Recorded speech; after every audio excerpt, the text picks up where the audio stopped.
কোনো দলের আজ্ঞাবহ না থাকতে পুলিশকে নির্দেশ স্বরাষ্ট্র উপদেষ্টার। সারা দেশে ইন্টার্ন চিকিৎসকদের কর্মবিরতি, রোগীদের দুর্ভোগ। 16 বছর পর খুলনা মহানগর বিএনপির সম্মেলন কাল।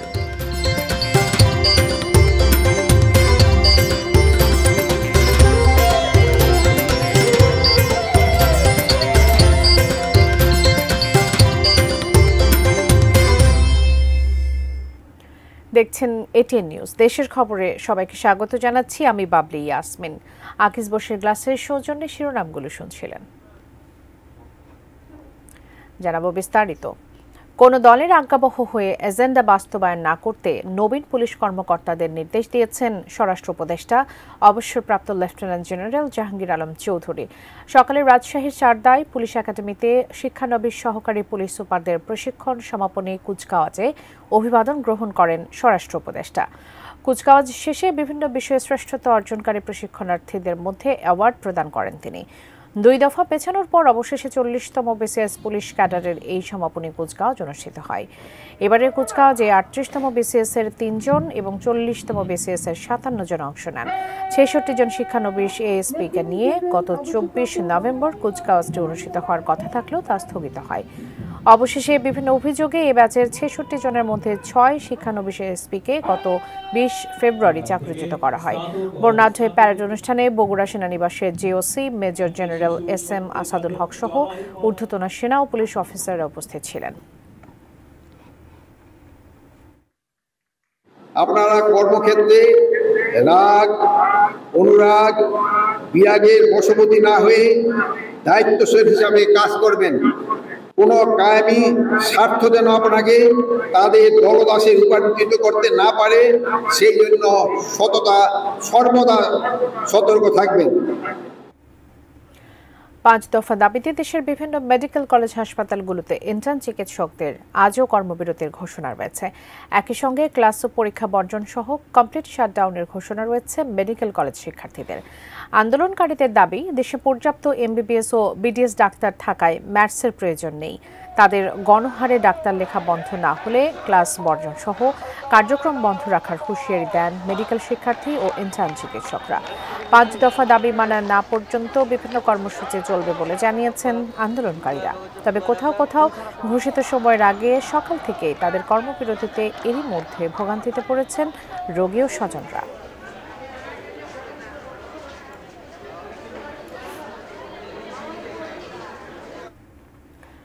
দীর্ঘ 16 বছর পর আগামীকাল অনুষ্ঠিত হচ্ছে খুলনা মহানগর বিএনপির সম্মেলন। সোমবার সকালে খুলনার ঐতিহাসিক সার্কিট হাউস ময়দানে সম্মেলনের উদ্বোধন করবেন দলের মহাসচিব মির্জা ফখরুল ইসলাম আলমগীর। ভার্চুয়ালি যোগ দিয়ে নেতাকর্মীদের আগামীতে দল পরিচালনার দিক নির্দেশনা দেবেন দলের ভারপ্রাপ্ত চেয়ারম্যান তারেক রহমান। শেখ ইব্রাহিমের ক্যামেরায় খুলনা বিভাগীয় প্রতিনিধি মোহাম্মদ অসমের তথ্য ছবিতে দেখুন ডেস্ক রিপোর্ট। খুলনা মহানগরীতে বইছে উৎসবের আমেজ। 16 বছর পর বিএনপির সম্মেলন ঘিরে পুরো শহর সেজেছে ভবিষ্যৎ নেতৃত্বে আসা নেতাদের ছবি, ব্যানার, ফেস্টুন আর বিলবোর্ডে। মুখরিত খুলনা নগরীর কেডি খসরুরের বিএনপির দলীয় কার্যালয়। এত বছর হামলা, মামলা, নির্যাতন ও কারাবরণে জর্জরিত নেতাকর্মীরা যেন ফিরে পেয়েছেন প্রাণচাঞ্চল্য।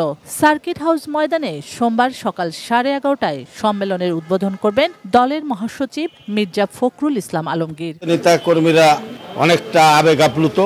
দীর্ঘ 16 বছর পরে যেহেতু নির্বাচনের মাধ্যমে তাদের নেতা নির্বাচিত করবে, তারা অধীর আগ্রহে অপেক্ষা করে আছে আগামী দিনের খুলনার বিএনপির নেতৃত্বে কারা আসছে।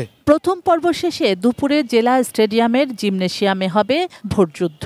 সম্মেলনে 505 জন কাউন্সিলর গোপন ব্যালটে নির্বাচন করবেন মহানগর বিএনপির ভবিষ্যৎ নেতৃত্ব।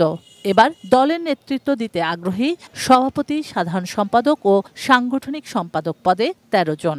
তারা নেতা নির্বাচন করতে ভুল করবে না। যারা দুর্দিনে ছিল, যারা দুঃসময়ে ছিল, অবশ্যই তারা সঠিক নেতারে বেছে নেবে। বিগত দিনে কোনোদিন আমরা নির্বাচন করে কমিটি হতে দেখি নাই। আমরা এবছর যে কমিটিতে দেখেছি, আশা করি নবীন প্রবীণদের সমন্বয়ে একটি সুন্দর কমিটি এই খুলনা শহর উপহার পাবে। 16-17 বছর তো আমরা ভোট জিনিস থেকেই মুখ উঠে গেছে, কারণ সেখানে বিএনপি ভোটের মাধ্যমে নেতা নির্বাচন করতেছে। নবীন প্রবীণের সমন্বয়ে নতুন নেতৃত্বে দল পরিচালনার কথা বলছেন কাউন্সিলররা। নেতৃত্বের প্রতিযোগিতায় থাকা নেতারা জানালেন তাদের প্রত্যাশার কথা। যদি কাউন্সিলররা আমাদের আস্থা রাখে তাহলে আগামী 2টি সংসদ নির্বাচনে আগামী 2টি আসন আমরা দেশনায়ক তারেক রহমানকে উপহার দিতে সক্ষম হব। নির্বাচন হোক, যে কোনো চ্যালেঞ্জ মোকাবেলায় খুলনা মহানগর বিএনপি যারা নেতৃত্বে আসবেন তারা বিএনপিকে সামনের দিকে এগিয়ে নিয়ে যাবেন। গণতন্ত্রের জন্য সংগ্রাম নতুনভাবে দল পরিচালনার পাশাপাশি আগামীতে রাষ্ট্র পরিচালনার ক্ষেত্রে এবারের সম্মেলন বেশ চ্যালেঞ্জিং বলে মনে করছেন আয়োজক কমিটি। বিগত 17 বছর মামলা হামলা জেল জুলুম যে নেতারা সাধারণ কর্মীদের পাশে ছিল, আগামী 24 তারিখ নিশ্চয়ই তারা ক্ষমতায় আসবে। শুক্লা সরকার, ডেস্ক রিপোর্ট, এটিএন নিউজ। এই পর্যায়ে দেশের খবরে একটা বিরতি নিচ্ছি, ফিরছি একটু পর, সঙ্গে থাকুন।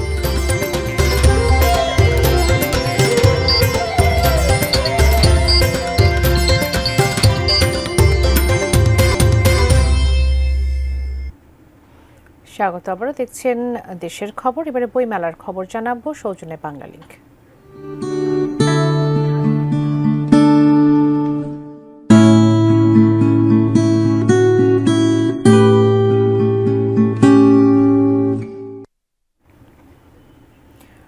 দর্শক, অমর একুশে বইমেলার 23তম দিন আজ। গতকাল বৃষ্টির পর কি অবস্থা আজকের বইমেলায় জানতে সরাসরি যুক্ত হচ্ছে সহকর্মী ওয়ালিউল সাকিবের সঙ্গে। সাকিব, আবহাওয়ার পরিবর্তন কতটা প্রভাব ফেললো আজকের বইমেলায় সেটি জানবো আপনার কাছ থেকে। এই মুহূর্তে কি পরিবেশ সেখানে বিরাজ করছে, ক্রেতা দর্শনার্থী যারা আছে তাদের উপস্থিতি বা কেমন?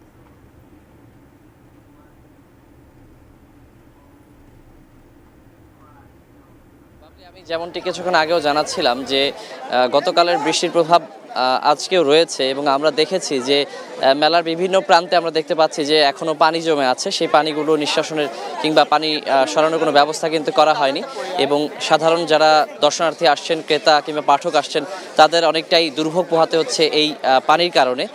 আর এছাড়া হচ্ছে যে শুরুর দিকে আমরা যেমনটি দেখছিলাম যে আজকে অনেকটা ঢিলেঢালাভাবে বইমেলাটা শুরু হয়েছে। আমরা প্রতিদিন কিন্তু সাধারণ দিনগুলোতে, সাধারণ কর্মদিবসগুলোতে আমরা দেখতে পাই যে 3টার পরপরই প্রতিটি স্টল গোছানো হয়ে যায়, সাজানো হয়ে যায়। তারপর ক্রেতা দর্শনার্থী কিংবা পাঠকরা আসলে কিন্তু আস্তে আস্তে যে কেনাকাটার প্রক্রিয়া সেটি চলতে থাকে। তবে আজকে আমরা দেখেছি, কিছুক্ষণ আগেও আমরা দেখেছি যে অনেকেই স্টল এখনও গুছাচ্ছেন, বইগুলো মুছে তারপর রাখছেন। বিশেষ করে যেমনটি বলছিলাম যে কিছু বই যে একেবারে ভেজেনি তা কিন্তু নয়, যদিও প্রস্তুতির কারণে, সবার সতর্কতার কারণে তেমন ক্ষতি প্রকাশনীগুলোর হয়নি।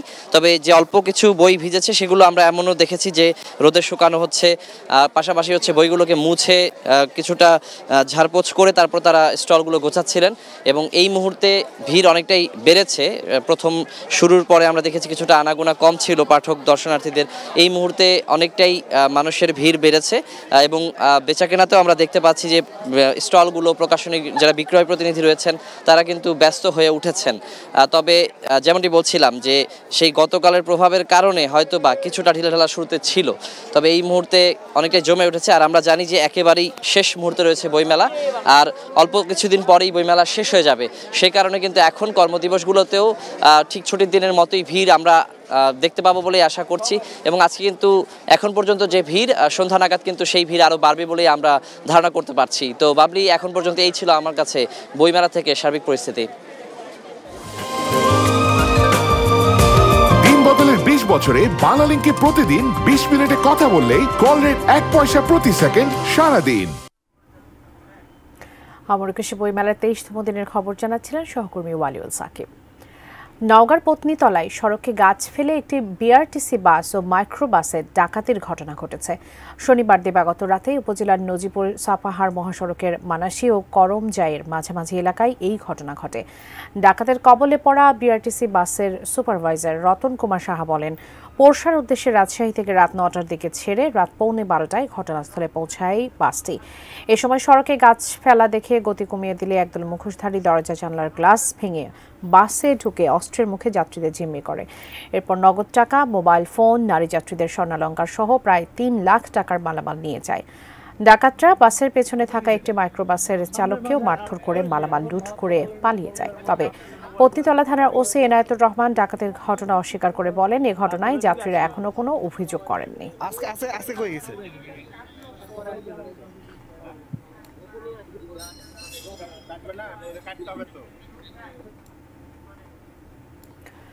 চট্টগ্রামে একাধিক বিয়ে করাকে কেন্দ্র করে স্ত্রীর হাতে প্রাণ গেছে স্বামী আলাউদ্দিনের। এ ঘটনায় আটক করা হয়েছে চতুর্থ স্ত্রী নূরজাহানকে।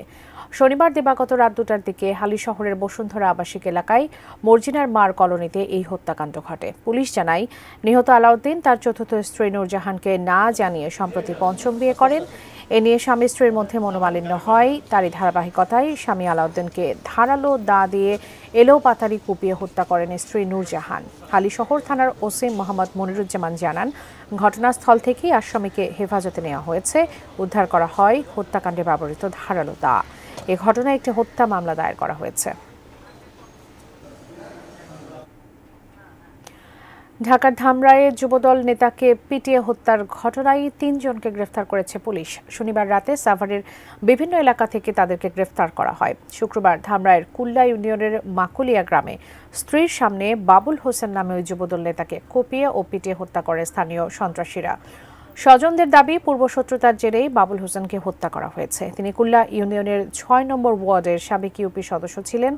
ঘটনার পর তার স্ত্রী বাদী হয়ে 14 জনের বিরুদ্ধে ধামরাই থানায় মামলা করেন। গতরাতে ধামরাই থানার পুলিশ 3 আসামিকে গ্রেফতার করে। ধামরাই থানার ওসি মনিরুল ইসলাম জানান, অন্যদের ধরতে অভিযান চলছে।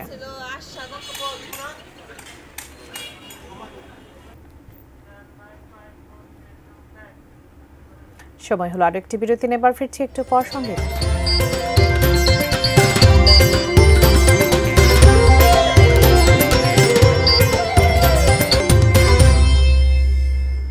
স্বাগত আরও একবার, দেখছেন দেশের খবর। গাজীপুরের শ্রীপুরে প্রকাশ্যে চাঁদাবাজির ঘটনায় বহিষ্কৃত যুবদল নেতা জাহাঙ্গীর আলমকে প্রধান আসামি করে মামলা করেছেন এক ব্যবসায়ী। এরপর রাতে অভিযান চালিয়ে 4 জনকে গ্রেফতার করেছে আইনশৃঙ্খলা রক্ষাকারী বাহিনী। গ্রেফতারকৃতরা হলেন উপজেলার মুলায়েদ মধ্যপাড়া গ্রামের হাশেম, আসাদুল ইসলাম, সুমন মিয়া ও টেপিরবাড়ি গ্রামের দেওচালা এলাকার হৃদয় হাসান রাকিব। শ্রীপুর থানার ওসি মোহাম্মদ জয়নাল আবেদিন মণ্ডল জানান, ব্যবসায়ী হজরত আলী 5 জনের নাম উল্লেখ করে এবং অজ্ঞাত পরিচয়ে আরও 20 থেকে 25 জনের বিরুদ্ধে মামলা করেছেন। এরই মধ্যে 4 জনকে গ্রেফতার ও তাদের কাছ থেকে একটি রামদা উদ্ধার করা হয়েছে। প্রধান আসামি জাহাঙ্গীর সহ অন্যদের গ্রেফতারে অভিযান চলছে। গতকাল বিকেলে শ্রীপুর উপজেলা যুবদলের সদস্য জাহাঙ্গীর আলমের লোকজন দেশীয় অস্ত্র নিয়ে এমসি বাজারের ব্যবসায়ীদের উপর চাঁদাবাজি করে। এ ঘটনার পর জাহাঙ্গীর আলমকে যুবদল থেকে বহিষ্কার করা হয়।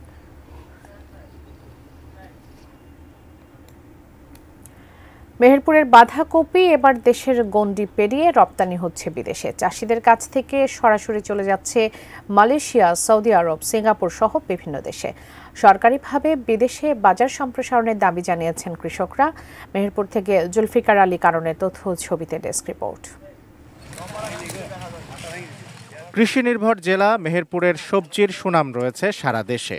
এবার সেই মেহেরপুরের বাঁধাকপি দেশের চাহিদার 15% মেটানোর পাশাপাশি রপ্তানি হচ্ছে বিশ্ববাজারে। মালয়েশিয়া, ইন্দোনেশিয়া, তাইওয়ান ও সিঙ্গাপুর সহ বিভিন্ন দেশের বাজারে প্রতিটি কপি বিক্রি হচ্ছে 60 থেকে 100 টাকায়। একসময় ন্যায্য মূল্য না পেয়ে হতাশ সবজি চাষিরা এখন নতুন করে স্বপ্ন দেখছেন।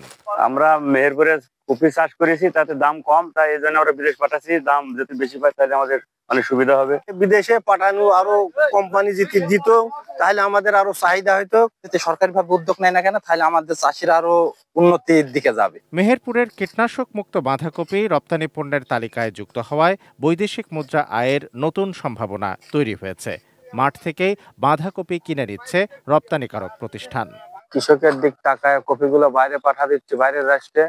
তো বাংলাদেশ সরকার যদি আর একটু সহযোগিতা করতো তাহলে কৃষকরা আরো উপকৃত হতো। মিষ্টি কুমড়া, টমেটোর সাথে বাঁধাকপি এগুলো এক্সপোর্ট করে বারণ ক্রপ থেকে। বাইরে দেওয়ার কারণে কিছুটা হলেও কৃষক এই ধস থেকে মুক্ত পাচ্ছে। কৃষি বিপণন অধিদপ্তর বলছে, মেহেরপুর জেলার বাঁধাকপি সহ সকল সবজির বাজার বিদেশে সম্প্রসারণের জন্য চেষ্টা করছেন তারা। রপ্তানি একটা সেক্টর তৈরি করছে। আগামীতে মনে হয় আমাদের কৃষি বিপণন অধিদপ্তরের মাধ্যমে সহজীকরণভাবে আমরা বাইরের দেশে রপ্তানি করতে পারবো বাঁধাকপি। Shamsul Arefin, desk report, ATN news.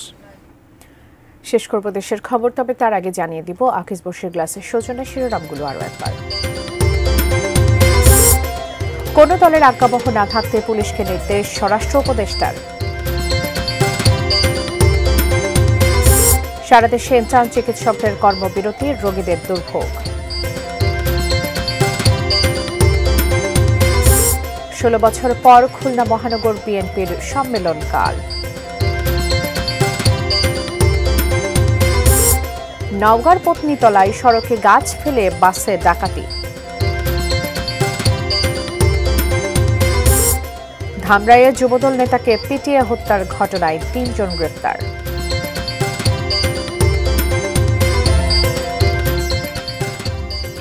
এই ছিল দেশের খবরে। এতক্ষণ সঙ্গে থাকার জন্য ধন্যবাদ সবাইকে।